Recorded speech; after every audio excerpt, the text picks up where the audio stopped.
करने के लिए सबसे पहले तो आपको अपना जो ब्राउज़र है वो ओपन करना है और यहाँ पर आपको सर्च करना है NSDL पैन कार्ड। तो हमारे सामने इसकी जो ऑफिशियल वेबसाइट है आ जाएगी। वैसे इसका जो लिंक है हमने वीडियो के डिस्क्रिप्शन में और पिन कमेंट के अंदर भी आपको दे रखा है, जहाँ से आप डायरेक्टली इस पोर्टल पर आ सकते हो। अब यहाँ पर अगर हमें पैन कार्ड के अंदर करेक्शन करना है तो यहाँ पर एक ऑप्शन मिलेगा, change our correction in existing PAN data, reprint PAN card. ये वाला जो ऑप्शन है हमें सेलेक्ट करना है और खुद के पैन कार्ड में अगर हम करेक्शन कर रहे हैं तो इंडिविजुअल वाला जो ऑप्शन है इसे हम सेलेक्ट करेंगे। एप्लीकेंट इन्फॉर्मेशन के सेक्शन में आना है। यहाँ पर सबसे पहले तो श्री, श्रीमती, कुमारी, जो भी आप नेम के आगे यूज करते हो यहाँ पर आपको चूज करना है। इसके बाद में आप सभी को अपना जो नेम है यहाँ पर दर्ज करना है, जैसा अब आप अपने पैन कार्ड पर चाहते हो। जी हाँ दोस्तों, यहाँ पर नया नेम, अगर नेम के अंदर ही करेक्शन है तो आपको दर्ज करना है। तो सबसे पहले तो आपको अपना जो फर्स्ट नेम है यहाँ पर इस बॉक्स के अंदर इंटर करना है, मिडिल नेम यहाँ पर इंटर करना है और लास्ट नेम या फिर सरनेम नेम आपके नेम के अंदर है तो ये जो सेक्शन दिया गया पहले इसके अंदर दर्ज करना है। अब नेम को पैन कार्ड में इंटर करना थोड़ा सा कंफ्यूजिंग होता है, तो मैं आपको बता देता हूँ। जैसे कि आपका जो नाम है राजेंद्र कुमार यादव है तो आपका फर्स्ट नेम होगा राजेंद्र, यहाँ पर आपको इंटर करना है और कुमार हो जाएगा मिडिल नेम, यहाँ पर आपको इंटर करना है और यादव यानी कि यहाँ पर आपका सरनेम है, यहाँ पर आपको दर्ज करना है। अब अगर आपके नेम में मिडिल नेम नहीं है तो इसे आप ब्लैंक छोड़ भी सकते हो। एग्जाम्पल के लिए मैंने सीट आपको दिखा रखी किस तरीके से नेम को फिल करना है, आप यहाँ पर जान सकते हो। अब यहाँ पर नेम को इंटर करने के बाद में डेट ऑफ बर्थ के सेक्शन में आना है। यहाँ पर इस कैलेंडर के ऑप्शन पे क्लिक करना है। सबसे पहले तो ईयर यहाँ पर सिलेक्शन करना है, फिर मंथ को चूज़ करना है और डेट को सेलेक्ट करना है। इसके बाद में आपको अपनी जो ईमेल आईडी है गूगल की यहाँ पर इंटर करना है। अपना जो मोबाइल नंबर यहाँ पर दर्ज करना है। हम एक इंडियन सिटीजन हैं, यस के ऑप्शन पे क्लिक करेंगे और यहाँ पर अब हमें जिस पैन कार्ड के अंदर करेक्शन करना है वो जो पैन नंबर यहाँ पर दर्ज करना है। टर्म एंड कंडीशंस को एक्सेप्ट करने के लिए इस ऑप्शन पे क्लिक करना है। आई एम नॉट रोबोट वाले ऑप्शन पे क्लिक करना है और सबमिट के ऑप्शन पे क्लिक करना है। अब जैसे हमने सबमिट के ऑप्शन पे क्लिक किया है तो हमारे सामने एक टोकन नंबर जनरेट होकर के आ जाता है।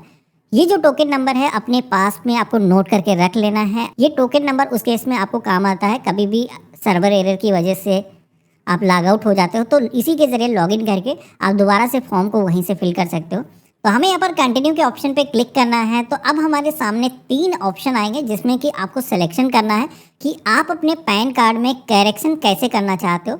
तो यहाँ पर हम सेकेंड वाला ऑप्शन सेलेक्ट करेंगे, सबमिट स्कैनड इमेजेस थ्रू ई साइन। इस ऑप्शन के जरिए होगा ये कि हमारे पैन कार्ड में करेक्शन ऑनलाइन प्रोसेस से ही हो जाएगा। फिजिकल हमें कोई भी डॉक्यूमेंट भेजने की ज़रूरत नहीं होगी, जिससे कि पैन कार्ड में करेक्शन भी जल्दी से हो जाएगा। तो हम इसी का सिलेक्शन करेंगे। करेक्शन होने के बाद में फिजिकल कॉपी की ज़रूरत होगी तो बिल्कुल पोस्टमैन के माध्यम से जो कार्ड आता है वो चाहिए होगा। यस के ऑप्शन पे क्लिक करेंगे।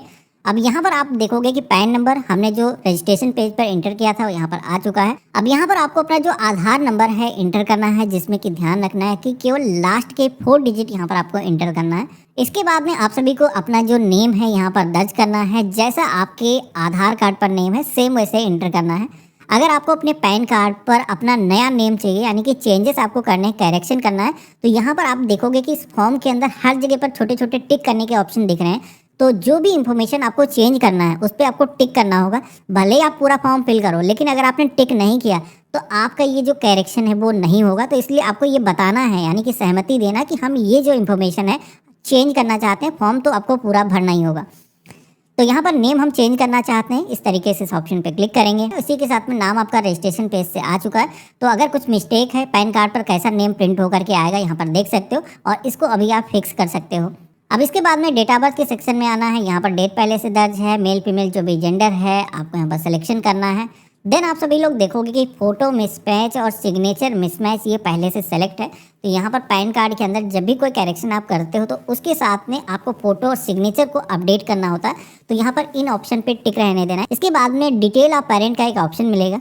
तो ये जो ऑप्शन है अगर आपको अपने पिता के नेम में कोई करेक्शन करना है तो आपको यहाँ पर सिलेक्शन करना है। तो आप जैसे टिक करोगे तो आप सभी लोग देखोगे कि यहाँ पर फादर का नेम इंटर करने का ऑप्शन आ चुका है। तो जिस तरीके से आपने अपना नेम इंटर किया था उसी तरीके से अपने पिता का जो नाम है यहाँ पर आपको दर्ज करना है। माता का नाम यहाँ पर आपको दर्ज कर लेना है। यहाँ पर आपसे अभी से ये पूछा जाएगा कि पैन कार्ड पर किसका नाम प्रिंट करना चाहते हो। तो पिता का आपको सेलेक्ट करना है। इनकेस आप सिंगल पेरेंट हो तो यहाँ पर मदर का जो है ऑप्शन सेलेक्ट कर सकते हो और इसके बाद में नेक्स्ट की टैब पे क्लिक करना है। अब इतना करने के बाद में आप सभी को इस फॉर्म के अंदर जो भी इन्फॉर्मेशन अभी तक आपने दर्ज करी इसको सेव ज़रूर कर लेना है। तो यहाँ पर सेव के ऑप्शन पे क्लिक करेंगे। इसके बाद में अब आपको अपना जो एड्रेस डिटेल है वो यहाँ पर देना है, जिसके अंदर रेसिडेंस के ऑप्शन पे क्लिक करना है। घर का पता हम जोड़ना चाहते हैं, इस ऑप्शन पे क्लिक करेंगे और यहाँ पर अपने घर का जो कंप्लीट एड्रेस है, सबसे पहले तो हाउस नंबर, बिल्डिंग, अपार्टमेंट का जो भी नाम है यहाँ पर दर्ज करना है। अगर आप ग्रामीण क्षेत्र से हो और आपके पास में कोई हाउस नंबर नहीं है, आपके डॉक्यूमेंट पर मेंशन नहीं है, तो डायरेक्टली आप विलेज का नाम, उसके बाद में यहाँ पर ग्राम सभा का नाम आपको इंटर कर लेना है और पोस्ट ऑफिस का जो नेम है आपको इंटर करना है। शहरी क्षेत्र से हो तो आपको इस एरिया का जो भी लोकेशन है, स्ट्रीट लेन का जो भी नाम है यहाँ पर दर्ज करना है। आपको पोस्ट ऑफिस का नेम इंटर करना है।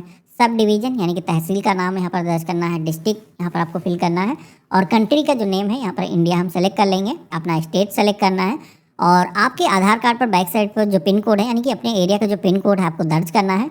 जिप कोड हमारे लिए है नहीं तो इसको ऐसे छोड़ देना है। अब इसके बाद में एक ऑप्शन दिखेगा जहाँ पर आपसे पूछा जाएगा कि ये जो एड्रेस आपने ऊपर एंटर किया है, ये डिज़ायर एड्रेस आप अपडेट करना चाहते हो अपने पैन कार्ड के रिकॉर्ड में, तो बिल्कुल अपडेट करना चाहते हैं। यहाँ पर इस ऑप्शन पे आपको टिक करना होगा। लेकिन अगर आप इसको अपडेट करते हो तो जैसे कि बताया गया है कि इसका एक एड्रेस प्रूफ आपको देना होगा, तो बिल्कुल हम दे देंगे। इस ऑप्शन पे टिक करेंगे। अगर आपको एड्रेस को अपडेट नहीं करना है तो इसे आप अनटिक भी कर सकते हो। टेलीफोन नंबर, ईमेल आईडी भी यहाँ पर इंटर करने के लिए बोला जाएगा। तो यहाँ पर आपको अपडेट करना है तो सिलेक्शन करना है। इसी के साथ में कंट्री नेम आपको सिलेक्शन करना है और यहाँ पर आपको अपना मोबाइल नंबर और ईमेल आईडी ऑटोमेटिक आपके रजिस्ट्रेशन पेज से आ जाते हैं, तो इसमें कुछ भी हम इंटर नहीं करेंगे। नेक्स्ट की टैब पे क्लिक करेंगे। अब अगला जो सेक्शन आता है जहाँ पर जो भी आपने करेक्शन करे हैं उसके हिसाब से अब आपको अपने जो डॉक्यूमेंट हैं वो यहाँ पर सेलेक्ट करना है और डॉक्यूमेंट आपको अपलोड करना होगा। तो इसमें सबसे पहले तो प्रूफ ऑफ आइडेंटिटी के सेक्शन में आना है। अब आइडेंटिटी प्रूफ के तौर पर कौन कौन से डॉक्यूमेंट लग सकते हैं तो पूरी लिस्ट आपको मिल जाएगी, जिसमें कि passport, driving licence, voter ID card, इसी के साथ में राशन कार्ड अगर आपके नाम से जारी है तो आप दे सकते हो। कई सारे अन्य डॉक्यूमेंट के यहाँ पर ऑप्शन दिए गए हैं। तो जो भी डॉक्यूमेंट आपके पास में मौजूद है आपको सिलेक्शन करना है। तो मेरे पास में जैसे कि आधार कार्ड मौजूद है और हर किसी के पास में आधार होगा, तो हमने इसीलिए आधार का सिलेक्शन किया है। अब प्रूफ ऑफ एड्रेस के सेक्शन में आना है। तो यहाँ पर भी डॉक्यूमेंट की एक पूरी लिस्ट दी गई है, जिसमें कोई भी यूटिलिटी बिल हो सकता है, बिजली, पानी, टेलीफोन, गैस कनेक्शन हो गया। इसी के साथ में बैंक स्टेटमेंट की पासबुक हो गई और जो डॉक्यूमेंट मैंने आइडेंटिटी प्रूफ के अंदर बताए हैं, जिसमें कि voter ID card, driving licence, passport, ये डॉक्यूमेंट एड्रेस प्रूफ के अंदर भी मान्य होते हैं, तो यहाँ पर वो भी लगा सकते हो और आधार भी यहाँ पर ऑप्शन मिल जाएगा। तो हमने सिलेक्शन कर लिया है। इसके बाद में proof of date of birth के सेक्शन में आना है। अगर आपने डेट ऑफ बर्थ का करेक्शन किया है तो यहाँ पर भी आपको कोई डॉक्यूमेंट देना होगा। लिस्ट पूरी दी गई है तो यहाँ पर भी आधार में मिल जाएगा। तो हमने इसका सिलेक्शन कर लिया है। तो तीनों ही डॉक्यूमेंट के अंदर हमने आधार ही दे दिया है। अब इसके बाद में प्रूफ ऑफ पैन का एक सेक्शन दिखेगा जहाँ पर ये पैन कार्ड आप ही का है, आपको यहाँ पर ये बताना है। इसके लिए यहाँ पर डॉक्यूमेंट का एक ऑप्शन मिलता है, जैसे कि पैन कार्ड की फोटोकॉपी आपके पास रखी है वो आप दे सकते हो, या फिर पैन जब अलॉट होता है तो उस समय जो लेटर एक जनरेट होकर के आता है उसके इन्वेलप के अंदर, तो वो भी आप यहाँ पर दे सकते हो। अब यहाँ पर बहुत सारे लोगों के सवाल आएंगे कि भाई 10 साल हो चुके हैं पैन कार्ड को जनरेट हुए, मेरे पास में तो कुछ भी नहीं है। तो देखो, इससे कोई दिक्कत नहीं है। आप नो डॉक्यूमेंट के ऑप्शन पे क्लिक कर दोगे। यहाँ पर गवर्नमेंट दोनों ही डिटेल से मिलान करेगी, आप ही की डिटेल होंगी, तो आपका जो पैन कार्ड है करेक्शन हो जाएगा। अगर है तो अपलोड कर देना है, इससे आपको सहूलियत मिल जाती है। तो मैंने नो डॉक्यूमेंट के ऑप्शन पे क्लिक किया है।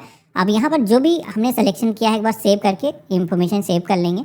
डिक्लेरेशन के सेक्शन में आना है। यहाँ पर आपको अपना नेम एंटर करना है। अगर कोई माइनर है 18 साल से कम है उसको करेक्शन कर रहा है तो फिर यहाँ पर रिप्रेजेंटेटिव एसेस वाला ऑप्शन दिखेगा, उसे इस ऑप्शन को सिलेक्शन करना है। अब इसके बाद में आप सभी से पूछा जाता है कि यहाँ पर कितने ऐसे डॉक्यूमेंट हैं जो आप अपलोड कर रहे हो। हमने क्या किया है, तीनों ही डॉक्यूमेंट के अंदर आधार कार्ड दे दिया है, तो हमें एक डॉक्यूमेंट अपलोड करना है। यहाँ पर बेसिकली नंबर पूछे जाते हैं, तो जैसे कि आपने अलग अलग डॉक्यूमेंट दिए हैं तो उनको काउंट करके जितने डॉक्यूमेंट आप अपलोड करने वाले हो उनका काउंट यहाँ पर बताना है।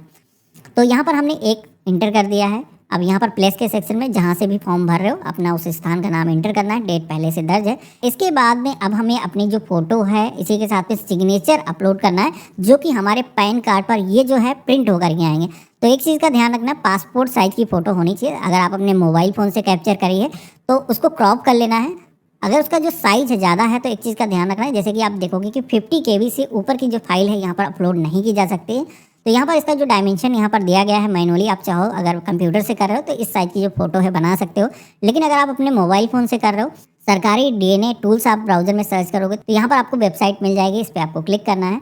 यहाँ पर आप सभी को पासपोर्ट फ़ोटो बनाने के लिए एक टूल मिलेगा, तो इस पर क्लिक करना है और यहाँ पर अपनी जो फ़ोटो है जो आपने मोबाइल फ़ोन से कैप्चर करी है, किसी भी साइज़ की है, आपको यहाँ पर सिलेक्शन करना है और इसके बाद में क्रॉप करने का ऑप्शन आएगा और देन आप देखोगे कि यहाँ पर पासपोर्ट साइज़ की जो फ़ोटो है यहाँ पर कन्वर्ट होकर के आ जाएगी। आप चाहो तो कपड़े भी इसके चेंज कर सकते हो, लेकिन हम ये नहीं करेंगे। डिफ़ॉल्ट तौर पर फ़ोटो को हमने रिसाइज कर लिया है, स्टैंडर्ड जो इसका फॉर्मेट दिया गया है और यहाँ पर इसका जो साइज़ है वो भी कम हो चुका है, इसे हम सेलेक्ट करके अपलोड कर लेंगे। अब इसी तरीके से सिग्नेचर को भी अपलोड करते समय आपको ध्यान रखना है कि सिग्नेचर का जो साइज़ है 50 KB से ज़्यादा नहीं होना चाहिए। तो यहाँ पर सिग्नेचर को भी जितने एरिया के अंदर आपने सिग्नेचर करे हैं, सबसे पहले तो आपको प्लेन पेपर पर सिग्नेचर करना है, यानी कि A4 जो सीट होती है उस पर आपको सिग्नेचर करना है। उतना ही एरिया आपको क्रॉप कर लेना है, लैंडस्केप के अंदर सिग्नेचर होने चाहिए। इसको भी अगर साइज़ ज़्यादा है तो हमारी वेबसाइट पर सिग्नेचर रिसाइजर का टूल दिया गया है, जिस पर क्लिक करके आप रिसाइज कर सकते हो। तो इस तरीके से अपलोड के ऑप्शन पर क्लिक करोगे तो आप देखोगे सिग्नेचर और फोटो भी हमने यहाँ पर अपलोड कर दिया है। यहाँ पर हमारे सामने प्रीव्यू आ चुका है। अब इतना करने के बाद में आपको अपना जो सपोर्टिंग डॉक्यूमेंट है वो यहाँ पर अपलोड करना है। सपोर्टिंग डॉक्यूमेंट के अंदर जैसे कि हमने आधार ऊपर दिया है तो आधार हमें अपलोड करना होगा। अगर आपने एक से ज़्यादा डॉक्यूमेंट ऊपर सेलेक्ट किए हैं तो यहाँ पर ऐड डॉक्यूमेंट का ऑप्शन मिलता है, जिस पर अगर आप क्लिक करोगे तो मल्टीपल रो यहाँ पर आपको मिल जाएंगे, यानी कि एक में आधार आपको अपलोड करना है, एक में वोटर ID कार्ड अपलोड करना है, तो अलग अलग सेक्शन मिल जाएंगे जिनको आपको स्कैन करके PDF फॉर्मेट में अपलोड करना है। अब यहाँ पर एक चीज़ आपको ध्यान रखना है कि कोई भी ऐसे डॉक्यूमेंट अगर आप दे रहे हो जिनमें फ्रंट और बैक साइड दोनों है, जैसे कि ड्राइविंग लाइसेंस हो गया, वोटर ID कार्ड हो गया, पासपोर्ट हो गया, तो दोनों ही साइड के स्कैन करने के बाद में आपको अपलोड करना है, नहीं तो आपका जो फॉर्म है वो रिजेक्ट हो सकता है। तो हमने ऐड डॉक्यूमेंट के ऑप्शन पे क्लिक किया है, डॉक्यूमेंट को हमने जहाँ पर भी सेव करके रखा है सेलेक्ट कर लेंगे। यहाँ पर एक प्रॉब्लम हो सकता है आपको आए तो बता देता हूँ कि मर्ज टूल भी हमने वेबसाइट पर अपनी दे रखा है, जैसे कि आप फ्रंट साइड और बैक साइड अपने मोबाइल फ़ोन से अगर स्कैन करो तो उनको एक फाइल बनानी होगी। तो इसके लिए हमारी वेबसाइट पर मर्ज टूल का ऑप्शन मिलेगा, जिस पर क्लिक करके आप इनको मर्ज कर सकते हो, सिंगल फाइल बना सकते हो PDF की, और इसका जो साइज़ है वो भी यहीं से कम हो जाएगा। तो यहाँ पर हमने सिलेक्शन किया है, अपलोड के ऑप्शन पे क्लिक करेंगे। यहाँ पर डॉक्यूमेंट हमारा अपलोड हो चुका है, कुछ इस तरीके से रेड कलर से यहाँ पर लिख करके आएगा। अब हमें सबमिट के ऑप्शन पे क्लिक करना है। अब जैसे हमने सबमिट के ऑप्शन पे क्लिक किया है तो जो भी फॉर्म के अंदर अभी तक हमने इन्फॉर्मेशन दर्ज करी है उसका एक समरी पेज आ जाएगा, जिसमें सबसे पहले तो आधार कार्ड के फर्स्ट 8 डिजिट यहाँ पर अब आपको इंटर करना होगा और सारी चीज़ का आपको मिलान करना है। और यहाँ पर ये चीज़ ज़रूर देख लेना है एक बार कि जो भी आपको करेक्शन करना है, जैसे कि डेट ऑफ बर्थ आपको चेंज करना है, नेम चेंज करना है, तो उसके ऊपर आगे जो टिक लगा हुआ वो टिक लगा होना ज़रूरी है, जो इन्फॉर्मेशन आप अपडेट करने वाले हो। अगर ऐसा नहीं है तो इसको बैक जा करके सही कर लेना है, क्योंकि इन्फॉर्मेशन तभी चेंज होगी जब आपने टिक करके रखा होगा। तो मेरे केस में सारी चीज़ सही हैं और डॉक्यूमेंट भी हमने सही तरीके से अपलोड कर दिए हैं। हमें प्रोसीड की टैब पे क्लिक करना है। अब यहाँ पर ये जो पैन कार्ड है ऑनलाइन बनाने के लिए, इसकी फ़ीस का पेमेंट हमें ऑनलाइन करना है, जिसमें कि पेमेंट 106 रुपये 90 पैसे यहाँ पर ये जो पेमेंट है करना होगा। तो यहाँ पर दोनों में से किसी एक पेमेंट गेटवे का सिलेक्शन कर लेना है। तो हमने पेटीएम वाला ऑप्शन सेलेक्ट किया है। आई एग्री के ऑप्शन पे क्लिक करेंगे, प्रोसीड टू पेमेंट के ऑप्शन पे क्लिक करेंगे, पे कन्फर्म के ऑप्शन पे क्लिक करेंगे। अब आप सभी के सामने पेमेंट करने के लिए कई सारे मेथड आ चुके हैं। आप चाहो यहाँ पर UPI के जरिए पेमेंट कर सकते हो, QR कोड दिखाएगा, इसको स्कैन करके पेमेंट कर सकते हो, या फिर net banking, debit card, credit card के माध्यम से भी यहाँ पर पेमेंट किया जा सकता है। तो जिस भी मेथड से आपको पेमेंट करना है, सिलेक्शन करना है, तो हम जैसे कि UPI के जरिए पेमेंट करना चाहते हैं, हम सेलेक्ट करेंगे। हम चाहें तो ये QR कोड स्कैन कर सकते हैं, इसके जरिए भी पेमेंट हो जाएगा। बाकी हम मैनुअली अपनी जो UPI ID है वो भी यहाँ पर दर्ज कर सकते हैं और पेमेंट यहाँ पर ऑथेंटिकेट करना है। अब ऑथेंटिकेशन करने के बाद में ये जो पेज है ऑटोमेटिक रिडायरेक्ट होगा और आप सभी के सामने एक सक्सेस का जो मैसेज है वो आ जाएगा। अब यहाँ पर सक्सेस का मैसेज आने के बाद में आपको कंटिन्यू के ऑप्शन पे क्लिक करना है, यूज़ माय आधार डिटेल के ऑप्शन पे क्लिक करना है, देन आपको ऑथेंटिकेट के ऑप्शन पे क्लिक करना है, OTP जनरेशन के ऑप्शन पे क्लिक करना है। तो यहाँ पर अब आपके आधार से जो भी मोबाइल नंबर लिंक होगा, इस पर एक वेरिफिकेशन के लिए OTP आएगा। बेसिकली E-साइन आपको करना होगा उसके लिए, तो आपको यहाँ पर दर्ज करना है। OTP अगर नहीं आया है तो रिसेंट का ऑप्शन मिलता है, जिस पर क्लिक करके दोबारा से OTP रिसीव कर सकते हो।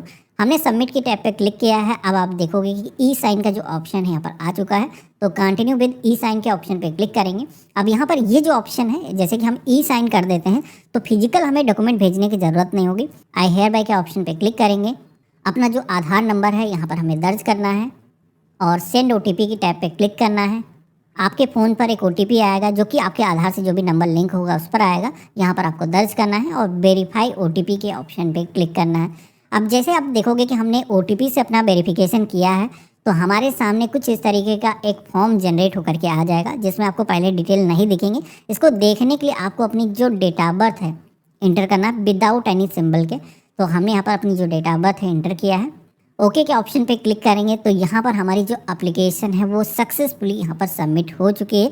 आप देखोगे कि हमारा जो एप्लीकेशन का जो रेफरेंस नंबर है, जो एक्नॉलेजमेंट नंबर है, वो भी यहाँ पर जनरेट होकर के आ चुका है। अब यहाँ पर ये जो रेफरेंस नंबर है हमें अपने पास में नोट करके रख लेना है।